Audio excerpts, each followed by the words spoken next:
What's up, guys? Episode. How's it going? We have to be careful. We have to be careful with that. Remember the first episode? We were novices, banging the table, and the camera kept shaking. We're like, why is it so shaky? We have a really good question though this week. I really liked this question, so I wanted to talk about it. And it's from 7777 Spooky. The question is, how do you cope with little sleep in the Navy? And how much before the Navy did we get, and how much after being out, how it's affected us? Well, right out of the get-go, they get you with the sleep deprivation, right? For Navy boot camp, they kept us up for like almost 2 days, almost 48 hours straight. Yeah, there was a few days. Because in the Navy, I don't know for the Coast Guard, but in the Navy, they wake you up early in the morning. They fly you out to the Great Lakes. You're up until they keep you up until like 2, 3, 4 in the morning, like processing and getting all your clothes and doing all that, and then let you sleep like an hour. Yeah. And then they wake you up again at like 5 in the morning, and you're up that whole day. So it's basically 48 hours that they keep you up. Yeah. Well, is it the same for you? Yeah, same. The first couple days, you didn't get much sleep. I mean, pretty much all throughout boot camp. Yeah, you get very little sleep. The sleep you do get is like great. It's great. You actually fall asleep, but and like on deployment, I already knew going in that I wasn't gonna sleep for shit. That I wasn't gonna get bad sleep. That I wasn't gonna sleep a lot. So you kind of already know you're going in the military. You're not gonna have the best sleep, you know. But on a ship, especially deployed, getting used to it is hard. The first couple of weeks, it's really hard to get used to sleeping on a ship because. For me, on a carrier, I was right below the flight deck because I was squadron. So they had us in the shitty berthings in the very back on the fantail.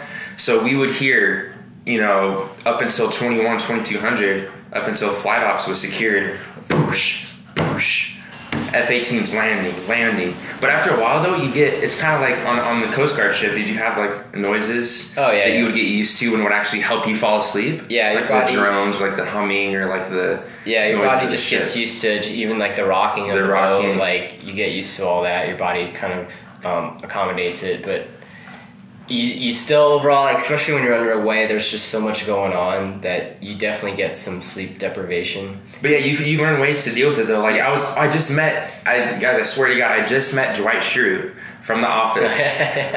He was on our campus at Cal Lutheran. I chased him down, and I got a picture. It's my favorite show. I was gonna say I watched The Office religiously on deployment. It helped me fall asleep. I would lay in my rack, put my headphones on, open up my laptop on my stomach, and just watch The Office episodes until I slept, man. And like that was my one celebrity that I would love to meet, like Dwight Schrute. He was the funniest. He was just the funniest, man. Like I would laugh so much because of him.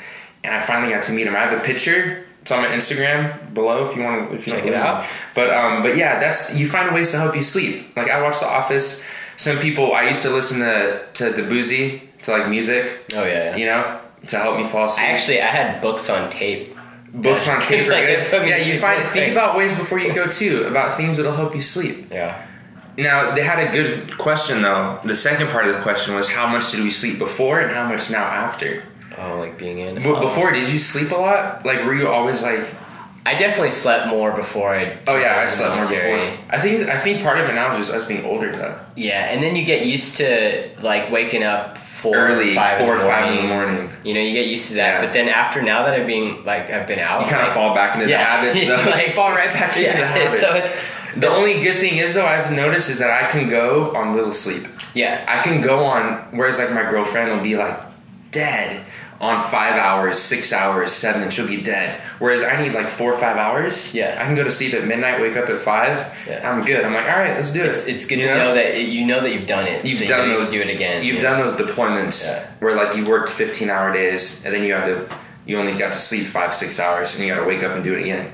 Yeah, that's true. So yeah, it's like. Whereas now I have to go to school. Yeah. Okay, well, I can wake up and go to school. It's like it's not deployment.